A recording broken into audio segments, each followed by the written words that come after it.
Bien-aimé, tu dois savoir que le Saint-Esprit t'apporte trois choses. La première des choses que le Saint-Esprit t'apporte, ça t'apporte ce qu'on appelle le fruit de l'Esprit. La deuxième chose que le Saint-Esprit t'apporte, ça t'apporte ce qu'on appelle les dons spirituels ou les dons de l'Esprit. La troisième chose que le Saint-Esprit t'apporte, c'est la puissance. Le Saint-Esprit nous apporte aussi les dons spirituels. Est-ce que quelqu'un peut lire 1 Corinthiens chapitre 12, verset 4 au verset 11? Quelqu'un peut lire 1 Corinthiens chapitre 12, verset 4 au verset 11. Le Saint-Esprit nous apporte les dons spirituels. Diversité de ministères, mais le même Seigneur. Diversité d'opérations, mais le même Dieu qui opère tout en tout. Or, à chacun la manifestation de l'Esprit est donnée pour l'utilité commune. En effet, à l'un est donnée par l'Esprit une parole de sagesse, à un autre une parole de connaissance, selon le même Esprit. À un autre, la foi par le même Esprit, à un autre, le don de guérison par le même Esprit. À un autre, le don d'opérer des miracles, à un autre, la prophétie, à un autre, le discernement des esprits, à un autre, la diversité des langues, à un autre, l'interprétation des langues. Un seul et même Esprit opère toutes ces choses, les distribuant à chacun en particulier comme il veut. Amen. Amen. Que Dieu vous bénisse.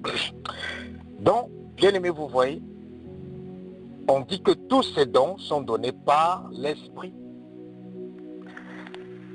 Et il n'y a aucun enfant de Dieu qui naît ou qui n'a pas de dons spirituels. Peut-être tu n'as pas tous les dons spirituels, mais tout enfant de Dieu a au moins un don spirituel, au moins un. Aucun enfant de Dieu ne peut être sans don spirituel. Le fait que ton don spirituel n'est pas manifeste dans ta vie, ou bien le fait que ton don spirituel n'est pas activé, ça ne veut pas dire que tu n'as pas de don spirituel. Tout à l'heure, on va voir comment activer les dons spirituels dans notre vie. Tout enfant de Dieu a des dons spirituels. Mais le problème, c'est que ces dons spirituels ne sont pas activés, c'est désactivé. Les dons spirituels là sont innés. Pourquoi? C'est en train de dormir. Parce que cette personne n'est pas consciente qu'elle a les dons spirituels. Et cette personne, même si elle est consciente qu'elle a les dons spirituels, cette personne ne sait pas comment activer. Et les dons spirituels, le premier don qui est cité ici, la Bible nous parle du don de la sagesse. C'est quoi le don de la sagesse? C'est juste, c'est comme la capacité de prendre des décisions et de donner des orientations selon la volonté de Dieu. Donc c'est ça la sagesse. Quelqu'un qui est sage, c'est quelqu'un qui a la capacité de prendre des décisions et de donner des orientations selon la volonté de Dieu. Donc être sage, c'est prendre les décisions et donner des orientations selon la volonté de Dieu. Il y a le don de connaissance. Le don de connaissance est différent du don de la sagesse. Parce que beaucoup de chrétiens confondent le don de connaissance au don de la sagesse. Non, le don de connaissance, c'est la capacité d'avoir une compréhension profonde d'un problème ou d'une situation spirituelle. Quand on dit que quelqu'un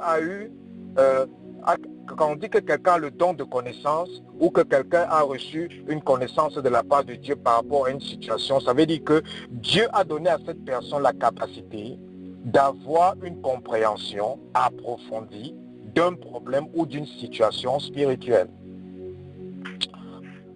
Le don qui suit, c'est le don de la foi. Le don de la foi.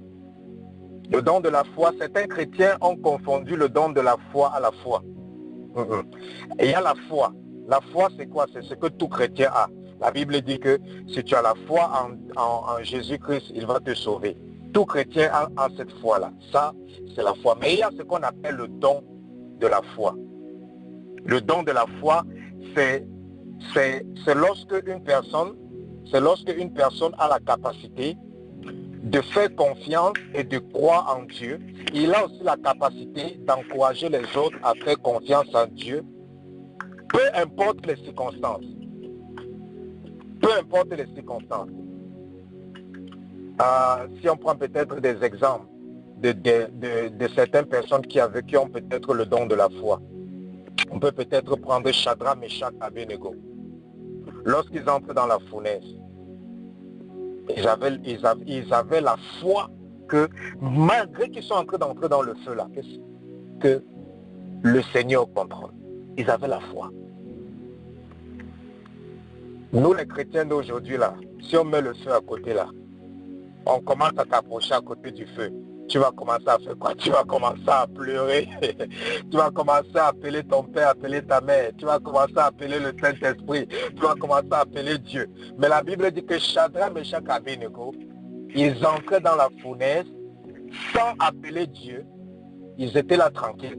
C'est dans la fournaise qu'ils rencontrent maintenant le Saint-Esprit et c'est là qu'ils commencent à louer. Mais lorsqu'ils entraient dans la fournaise, ils étaient bouche bée, ils étaient sereins, paisibles. Pourquoi? Ces messieurs avaient ce qu'on appelle le don de la foi. Il y a des gens qui ont le don de la foi. Ils croient à des choses bizarres, incroyables. Même quand les circonstances se présentent d'une manière à ce qu'on dit qu'il n'y a plus d'espoir ici. Mais vous allez les voir rire. Ils vont dire que c'est vrai, selon les hommes, il n'y a plus d'espoir ici. Mais mon Dieu, il n'a pas encore commencé. Donc, il y a ce qu'on appelle le don de la foi. Il y a des chrétiens qui ont le don de la foi. Un autre exemple de quelqu'un qui avait le don de la foi. La Bible nous parle de ce chef de guerre qui avait un de ses serviteurs qui était malade. Il rencontre Jésus et il dit à Jésus, j'ai un de mes serviteurs qui est malade. Est-ce que tu peux venir prier pour lui? Jésus a dit, bon, je n'ai pas le temps pour toi. Mais après, on est venu souffler à l'oreille de Jésus que, attention, ce chef de guerre-là, il nous a aidé à bâtir le temple. Jésus a dit, ah bon, ok, s'il a contribué à l'œuvre de Dieu, je vais m'occuper de lui. Jésus a dit que, ok, j'arrive chez toi. Il a dit à Jésus, tu n'as pas besoin de venir chez moi. Moi, je suis un chef de guerre. Je suis un général d'armée. Lorsque je donne un ordre à mes inférieurs ou à mes sujets, ils ordonnent. Donc, tu n'as pas besoin de venir chez moi. Je ne suis même pas digne de t'accueillir. Mais je sais que si tu es le Fils de Dieu, tu peux donner un ordre et mon serviteur qui est là-bas à la maison sera guéri. La Bible dit que Jésus-Christ a dit qu'il n'a pas vu une foi pareille. Il n'a pas vu. Jésus marchait avec les enfants de Dieu. Jésus allait dans le temple. Mais il n'a pas vu une foi pareille. Ce chef de guerre, il avait ce qu'on appelle le don de la foi. Le don de la foi. Si aujourd'hui tu rencontres Jésus-Christ, tu as une situation difficile à la maison et tu rencontres Jésus-Christ dehors, ta première pensée, ça sera que Jésus-Christ vient dans ma maison. Mais lui, il a dit, Jésus-Christ, tu n'as pas besoin de venir. Relâche une parole. Donc ça, c'est ce qu'on appelle le don de la foi. C'est quelqu'un qui a une capacité. Il a une capacité à croire d'une manière bête, d'une manière folle. Il a aussi la capacité d'encourager les autres à croire de la même manière en Dieu. Donc, il y a aussi le don de guérison. Le don de guérison, c'est quoi? C'est la capacité miraculeuse à utiliser la puissance de guérison de Dieu pour rétablir une personne qui est malade, qui est blessée ou qui est souffrante. Dans le don de guérison, quelqu'un qui a la capacité, il prie pour les malades, directement les malades recouvrent la guérison. Il y a le don des miracles. Le don des miracles, c'est quoi? C'est la capacité d'accomplir des signes et des prodiges qui donnent l'authenticité à la parole de Dieu. Le don des miracles, c'est la capacité de pouvoir accomplir des signes et des prodiges. Des signes et des prodiges, c'est quoi? Ça veut dire que manifester des choses hors du commun. Manifester des choses surnaturelles. C'est ça qu'on appelle signes et prodiges, qui donnent l'authenticité à la parole de Dieu et au message de l'évangile. Et il y a ce qu'on appelle le don du discernement des esprits. Un don qui est très important. Un don que tout enfant de Dieu doit demander.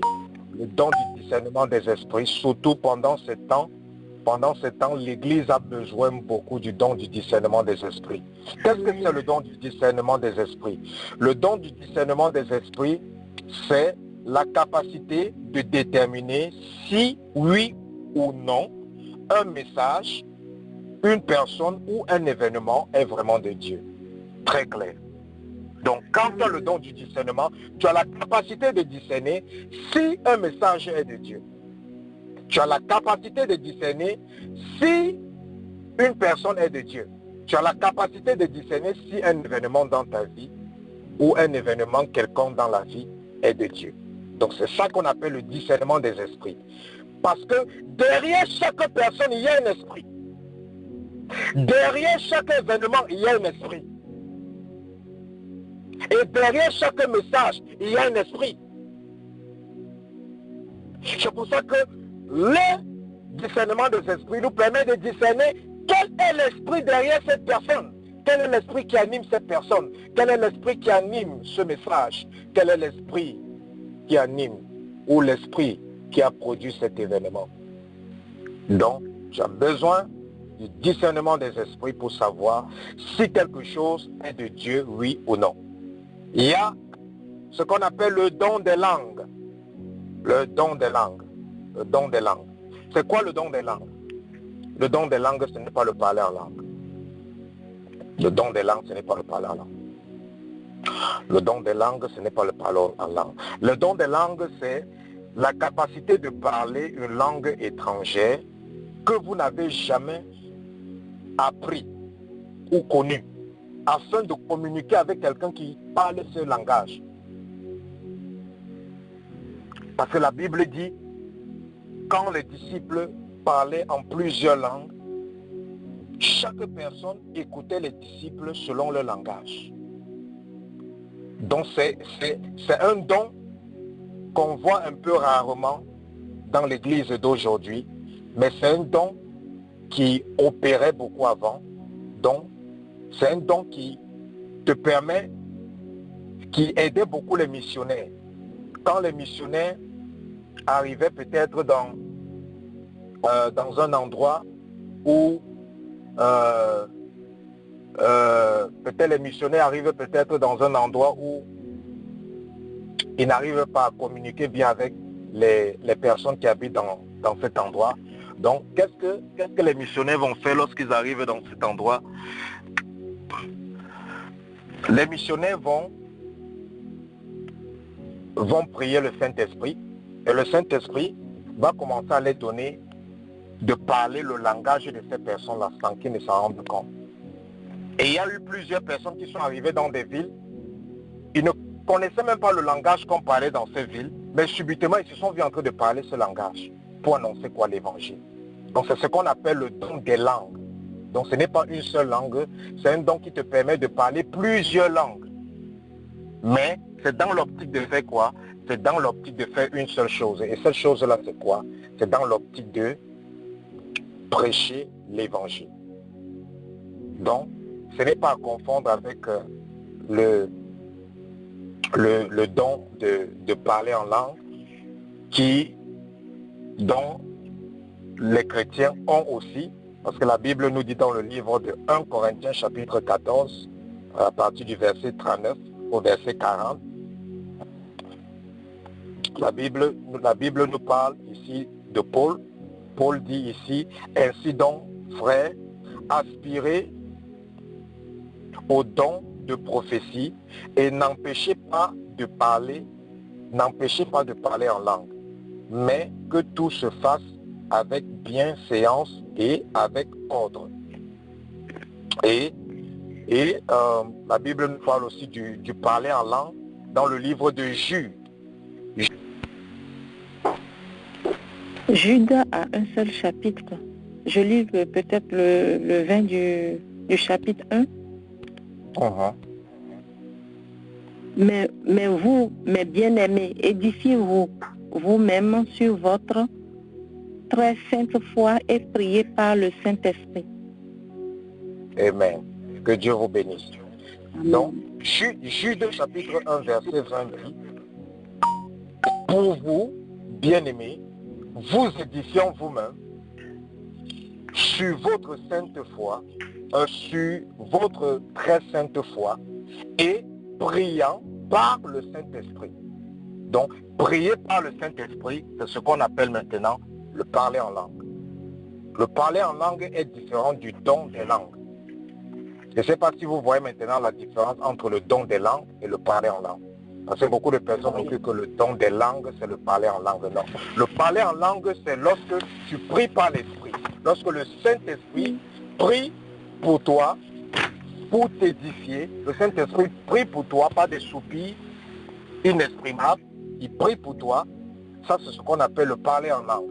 Mais maintenant, le don des langues, c'est lorsque tu as la capacité, peut-être tu n'as jamais appris l'anglais, tu arrives dans un endroit où on parle qu'anglais, et tu veux parler, tu veux peut-être prêcher l'évangile à un anglophone, directement tu te vois en train de parler l'anglais.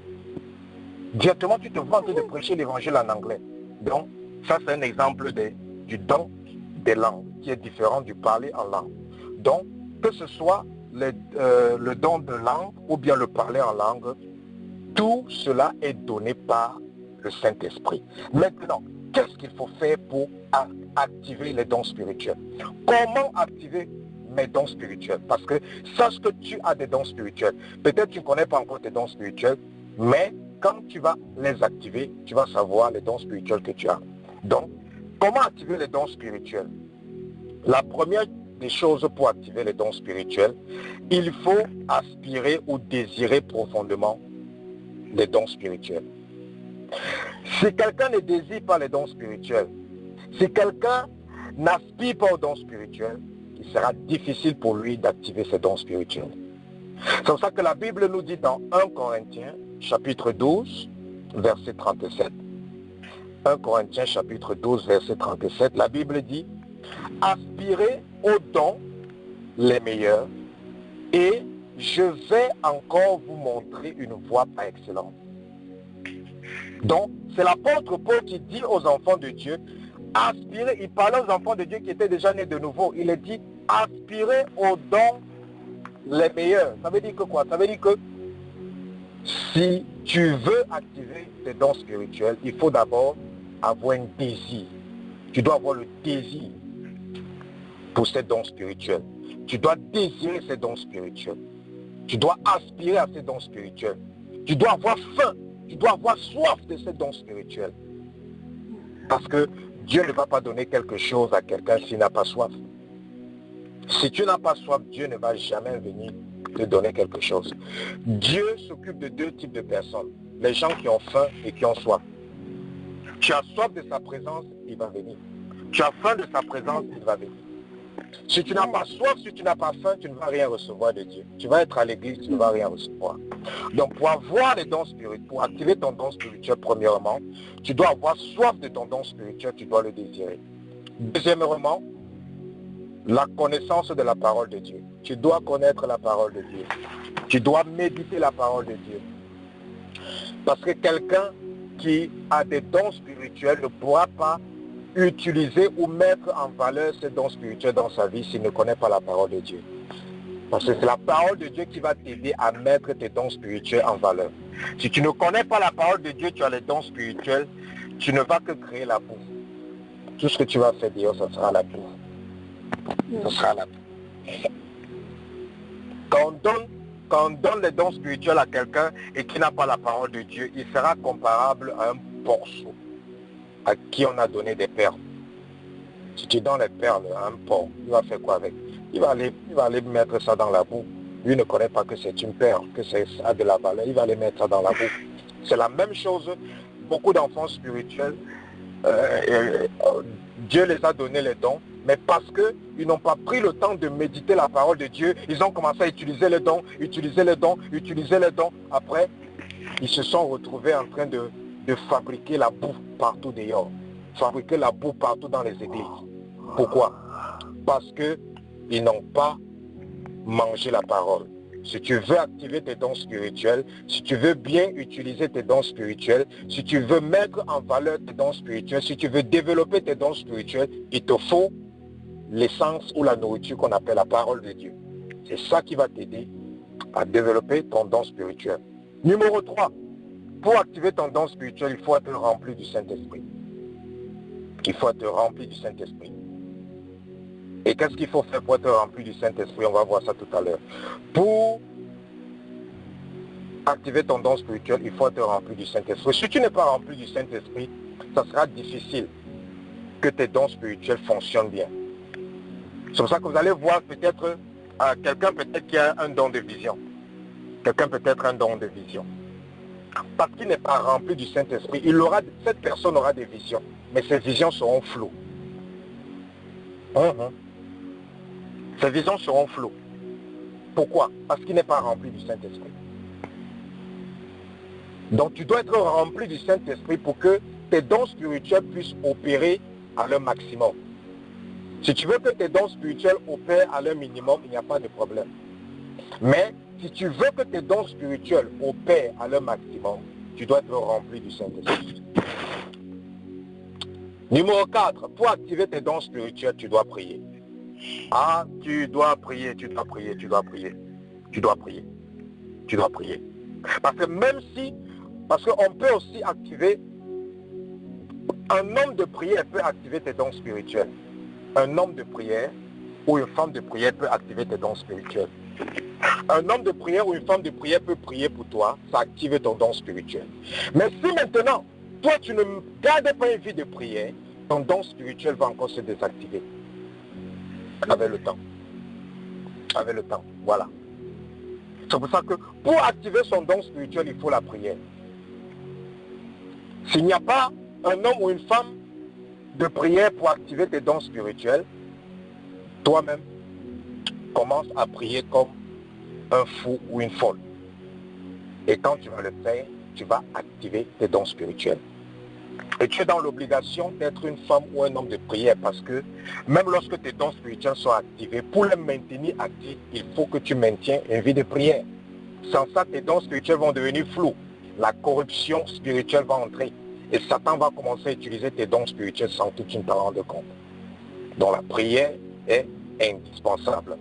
Numéro 5, pour activer tes dons spirituels, il faut le jeûne. Ah oui. Même si tu aimes trop la nourriture, bien aimé, nous tous nous aimons trop la nourriture, mais si tu veux activer ton don spirituel, il faut jeûner. Il faut jeûner. Même si c'est difficile, commence à jeûner de 6h du matin jusqu'à midi. Même si on se moque de toi, commence. Au lieu de ne pas jeûner, commence à jeûner, même de 6h du matin à midi. Commence comme ça. Après, tu vas de 6h du matin à 14h. Après, tu vas de 6h du matin à 16h. Après, tu vas de 6h du matin à 18h. Après, tu vas de minuit à 18h. Après, tu vas de minuit à minuit. Mais, jeûne. Si tu ne jeûnes pas, tes dons spirituels vont devenir flous. Tes dons spirituels vont mourir. Les dons spirituels vont se désactiver. Ça, ce n'est pas une option, ce n'est pas une recommandation, c'est indispensable. Tu ne jeûnes pas, tes dons spirituels vont finir. C'est pour ça que les disciples, ils étaient obligés de manger le jeûne, la prière et la parole de Dieu, parce qu'il fallait ça pour maintenir tout ce que le Saint-Esprit leur donnait. Donc tu veux maintenir tes dons spirituels, tu veux maintenir ce que le Saint-Esprit te donne, apprends à jeûner. Apprends à jeûner. Deuxièmement, numéro 6, pour activer tes dons spirituels, il faut pratiquer. Il faut pratiquer, il faut exercer. Comment est-ce que tu vas savoir que le don de guérison opère dans ta vie si tu ne pries pas pour les malades? C'est ça le problème des enfants de Dieu. Ils sont là dans les chambres, ils s'enferment tous les jours. Seigneur, le don de guérison, le don de guérison, le don de guérison, le don de guérison. Tu vas savoir comment que tu peux guérir quelqu'un dans ta chambre. La pratique ou s'exercer va te permettre d'activer ton don spirituel. Tu veux activer le don de guérison, prie pour les malades. Prie pour les malades, ça va s'activer. Tu vas attirer le don de miracle. Comment te prier pour que Dieu opère le miracle dans ta vie ou dans la vie des gens? Oui. Pratique. Exerce-toi. Parce que si tu cesses de pratiquer un don ou de t'exercer dans un don, petit à petit, ce don va s'endormir. Et au point de se désactiver. Le don spirituel fonctionne comme un sportif. Lorsqu'un sportif cesse de s'entraîner, sa performance baisse. C'est la même chose avec les dons spirituels. Lorsque tu cesses de t'exercer, tes dons spirituels, la performance de tes dons spirituels vont baisser. Donc c'est indispensable pour toi, de t'exercer. Quel que soit le don que tu vois, que tu sens que tu as, ou bien le don que tu aspires, que tu veux avoir, commence à t'exercer. Et au fur et à mesure que tu vas t'exercer, Dieu va commencer. Parce qu'au début, vous savez, quand quelqu'un s'exerce, il fait des erreurs. Ce n'est pas parce que tu fais des erreurs au début que tu vas dire que non, Dieu ne t'a pas appelé pour travailler avec ce don. Non, non, non, non, non. Un enfant, un bébé, lorsqu'il commence à marcher, il commence à marcher à quatre pattes. Après, il commence à marcher sur les deux pieds. Il tombe, il marche, il tombe, il marche, il tombe. Mais au fur et à mesure qu'il marche, il commence à tenir. C'est la même chose avec les dons spirituels. C'est la même chose avec les dons spirituels. Au début, tu peux voir, peut-être quelqu'un qui a les dons de vision, au début, tu peux voir un peu flou, hein, tu fais un peu des erreurs, mais ne te décourage pas, continue. Au fur et à mesure que tu te donnes, au fur et à mesure que tu pratiques, tu vas voir, ça va devenir plus clair, ça va devenir plus clair, ça va devenir plus clair, ça va devenir plus clair. Donc tout don spirituel se pratique. Tu as prié pour quelqu'un aujourd'hui, il n'a pas guéri. Ne dis pas que non, je ne vais plus prier pour quelqu'un qui est malade. Non, bien aimé, ne te décourage pas. Vous savez, on montre dans la Bible, on nous dit comment les disciples priaient pour les gens, ils étaient guéris, machin. Mais bien aimé, on montre aussi les endroits où ils sont allés chasser les démons ne sont pas sortis. Jusqu'à Jésus-Christ est venu, il a dit que mais qu'est-ce qui se passe là? Qu'est-ce qui se passe là? On a dit à Jésus que mais tes disciples depuis le matin, ils sont en train de chasser le démon là-bas, là, mais le démon là les bat tous. Jésus-Christ a dit que mais. Donc, bien aimé, ce n'est pas parce que le don spirituel se manifeste aujourd'hui que ça sera parfait. Non, non, non, non, non, non, non. Tu peux faire des erreurs, ça peut arriver, corrige les erreurs, repens-toi, repositionne-toi, remets-toi au travail et tu vas voir, Dieu va faire des grandes choses. Il n'y a pas l'école de toute personne excellente, c'est quoi? C'est ses erreurs ou ses fautes. Tes erreurs et tes fautes vont te permettre de corriger et de mieux t'orienter, de mieux te positionner pour l'avenir. Donc, pour activer les dons spirituels, pratique, exerce-toi. Prie pour les malades. Prie pour les gens pour que les miracles s'opèrent. Même si on dit que mais, tu as prié, aucun miracle ne s'est passé. Dis-leur que okay, prochainement ça va se passer. Prochainement tu viens, tu pries, aucun miracle ne se passe. Dis-leur que ok, garde la foi, prochainement ça va se passer. Bien-aimé, tu t'entêtes à le faisant. Tu vas voir, ça va arriver. Ça va arriver. Il y a plusieurs hommes de Dieu, c'est comme ça qu'ils ont commencé à ressusciter les morts. Ils partaient dans les endroits où il y avait des morts. Ils priaient. Le mort ne se lève pas. Ils sautaient par la fenêtre pour fuir. Parce que toute la famille qui était endeuillée les attendait à la porte. Mais au fur et à mesure qu'ils faisaient ça, un jour, ils se sont trouvés devant les morts. Ils ont prié et les morts ont ressuscité. Mais ce n'était pas la première fois. La Bible ne va pas nous montrer combien de fois Pierre a essayé de guérir quelqu'un. Ça n'a pas marché. Ça ne veut pas dire que Pierre n'a pas eu aussi des échecs dans ce domaine-là. Donc, bien aimé, si tu fais des erreurs avec tes dons spirituels, ne te décourage pas, remets-toi sur le chemin et Dieu va t'aider. Pour activer tes dons spirituels, tu dois écouter et obéir au Saint-Esprit. Ah oui. Parce que c'est lui qui te donne le don. Donc, il sait comment le don fonctionne. Il peut te demander de faire des choses bizarres. Il peut te demander de faire les choses bizarres. Hein? Alors c'est ce qui est arrivé à Jésus. Jésus arrive devant quelqu'un qui est aveugle, qui dit, qu'est-ce que tu veux que je fasse? L'aveugle dit que je recouvre la vue. Jésus a dit, allez, recouvre la vue au nom de Jésus. Le Saint-Esprit a dit à Jésus, dis-lui de recouvrer, qui recouvre la vue au nom de Jésus. Jésus a dit, recouvre la vue. Il a recouvré la vue. Jésus-Christ tombe maintenant sur notre aveugle. Jésus-Christ veut dire recouvre la vue. Le Saint-Esprit lui dit que non, non, non, non, non, ça ne se passe pas comme ça. Voici ce que tu vas faire. Tu vas cracher sur la poussière Tu vas faire la boue avec tes salives. Tu vas prendre cette boue que tu as fait avec tes salives. Tu vas mettre sur les yeux de cet aveugle. Et après, tu vas demander à cet aveugle d'aller laver ses yeux au temple. Et c'est là qu'il va voir. Vous voyez? Si aujourd'hui, le Saint-Esprit te dit de faire ça, tu vas dire quoi? Tu vas dire que non, ça c'est la sorcellerie. Et c'est à cause de ça que le don spirituel qui est en toi n'est pas activé, parce que lorsque le Saint-Esprit te donne les consignes pour activer ce don, toi tu trouves ces consignes bizarres.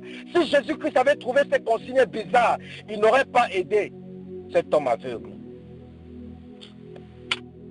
Jésus-Christ rencontre encore un autre aveugle. Et la Bible dit, il rencontre cet aveugle. Jésus-Christ voulait demander à dire à cet aveugle, recouvre la vue. Le Saint-Esprit a dit que non, Jésus, ça ne se passe pas comme ça. Non, ça ne se passe pas comme ça. Premièrement, prends cet aveugle, fais-lui sortir de la ville. La Bible dit que Jésus a pris l'aveugle par la main, il a fait sortir l'aveugle de la ville. Il est sorti de la ville avec l'aveugle. Maintenant, il sort de la ville avec l'aveugle. Il veut dire à l'aveugle, recouvre la vue. Le Saint-Esprit a dit, non, ça ne se passe pas comme ça. Prie pour cet aveugle, demande-lui qu'est-ce qu'il voit. La Bible dit que Jésus a prié pour la première fois. Il a demandé à l'aveugle, qu'est-ce que tu vois? C'était toujours flou. Le Saint-Esprit lui dit, prie une deuxième fois. Il prie, qu'est-ce que tu vois? Toujours flou. Et après la dernière fois, il a dit, qu'est-ce que tu vois? Il a dit, oh, je vois normalement. Qu'est-ce qui s'est passé? Le Saint-Esprit donnait les consignes à Jésus et Jésus appliquait les consignes du Saint-Esprit. Mais si Jésus disait que je vais guérir tout aveugle de la même manière, son don spirituel ne devait plus fonctionner à certains moments. Donc, bien aimé, le Saint-Esprit peut te demander de faire des choses bizarres. Mais c'est en le faisant, c'est en obéissant que tu vas activer ton don spirituel. Numéro 8. Pour activer ton don spirituel, il faut faire quoi?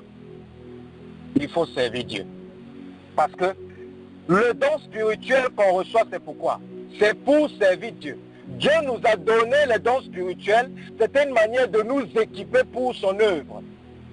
Donc les dons spirituels n'est pas seulement là pour guérir toute ta famille, ou pour délivrer toute ta famille, ou pour faire les miracles seulement dans ta famille. Non, monsieur. Non.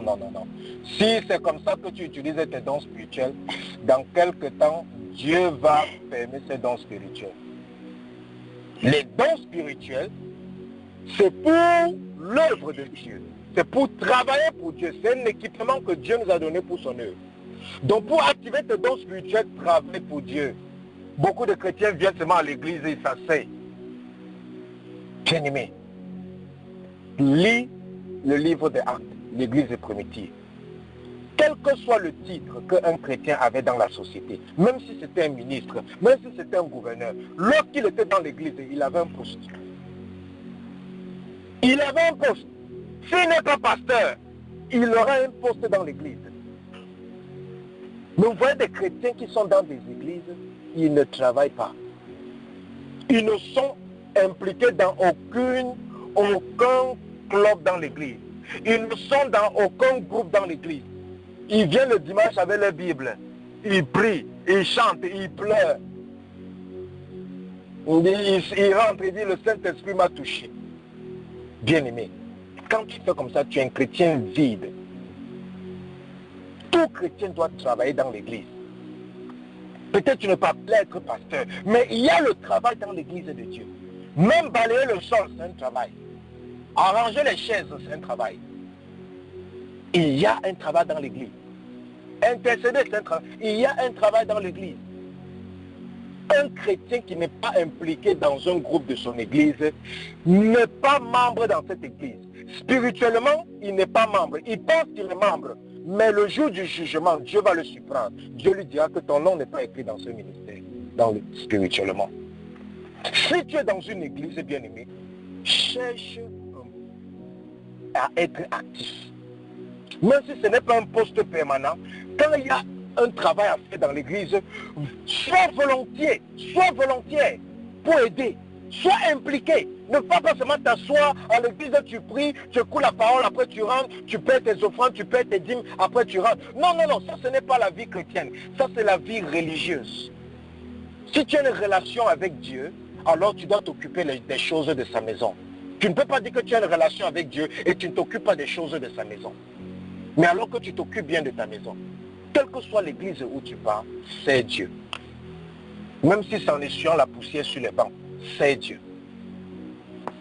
Donc, pour activer tes dons spirituels, tu dois servir Dieu. Numéro 9, pour activer tes dons spirituels, il faut apprécier ce don spirituel dans la vie des autres. Voici quelque chose qui tue beaucoup les chrétiens. Tu n'auras jamais quelque chose que tu n'apprécies pas dans la vie de quelqu'un.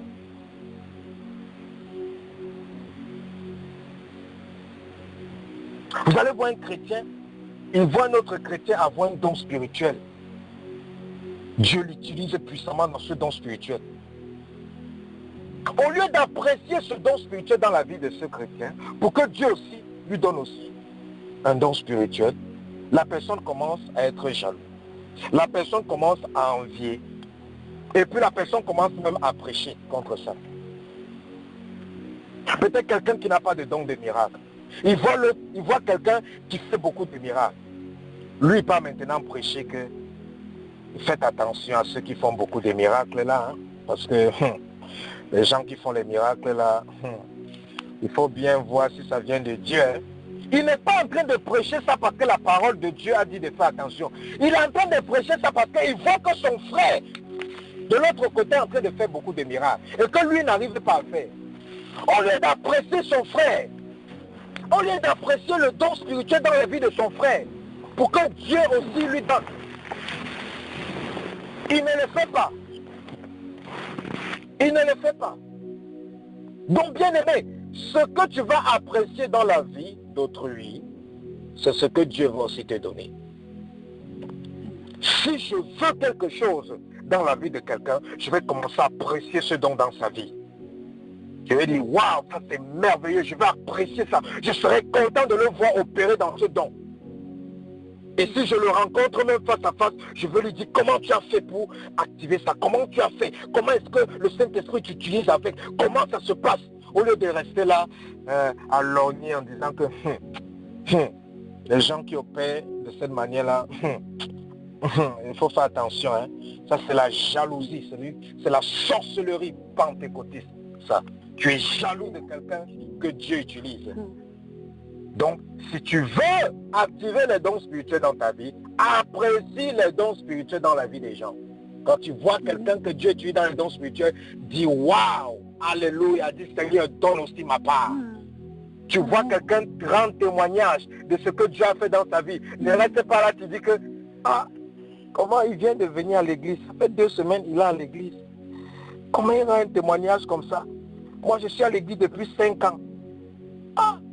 Il vient de venir à l'église, ça fait 1 mois. Voilà, il est en train de se marier. Moi, je suis à l'église, ça fait 7 ans. Je suis encore célibataire. Bien aimé, quand c'est comme ça, là, tu vas rester célibataire. Apprécie le témoignage d'autrui pour que ça devienne aussi ta portion. Ce que tu apprécies dans la vie de quelqu'un, Dieu va reproduire ça dans ta vie. Ça veut aussi dire que quoi? Ça veut aussi dire que si tu apprécies les mauvaises choses dans la vie de quelqu'un, Satan va reproduire ça dans ta vie. Si tu apprécies la méchanceté dans la vie de quelqu'un, Satan va reproduire la méchanceté là dans ta vie. Si tu apprécies la violence dans la vie de quelqu'un, Satan va venir reproduire la violence dans ta vie. Donc, ce qu'un homme apprécie, c'est ce que le Saint-Esprit va reproduire dans sa vie. Et numéro 10, pour activer les dons de l'esprit, il faut avoir l'amour. Il faut avoir l'amour. Il faut avoir l'amour. 1 Corinthiens chapitre 13. Il faut avoir l'amour. Sans l'amour, tes dons spirituels c'est vide. C'est vide. Il faut avoir l'amour. Tes dons spirituels doivent fonctionner sous la plateforme de l'amour. Sans ça, Dieu va te donner l'onction et tu vas passer ton temps seulement à tuer tous les pécheurs qui sont autour de toi au lieu de les amener à Christ. La volonté de Dieu, ce n'est pas que le péché meure, c'est qu'il se répande et qu'il vienne à Christ. Donc si tu n'as pas l'amour, tu vas passer ton temps seulement à tuer tous les pécheurs. Tu peux tuer les pécheurs spirituellement, pas la manière dont tu les parles, pas la manière dont tu les entretiens, pas la manière dont tu les prêches l'évangile. Mais quand tu as l'amour, tu les prêches, même si la prédication est dure, mais parce que ça vient d'un cœur qui est rempli d'amour, parce que tu les parles durement à cause de l'amour, ça va plutôt les faire du bien. Mais quand tu parles durement à quelqu'un alors que tu n'as pas l'amour, il y a des serviteurs de Dieu qui prêchent très bien. Ils prêchent très bien. Ils ont des très bons enseignements. Mais quand les gens suivent les enseignements, ça révolte les gens. Quand les gens suivent les enseignements, ça ne les touche pas. Quand les gens suivent les enseignements, ça les amène plutôt à le rejeter. Ou ça les amène plutôt à être dégoûtés par le serviteur de Dieu. Pourquoi? Il prêche la bonne parole. Mais parce qu'il n'a pas l'amour en lui, la parole qu'il donne n'est pas attachée à un esprit d'amour. C'est attaché à un esprit de haine ou de colère.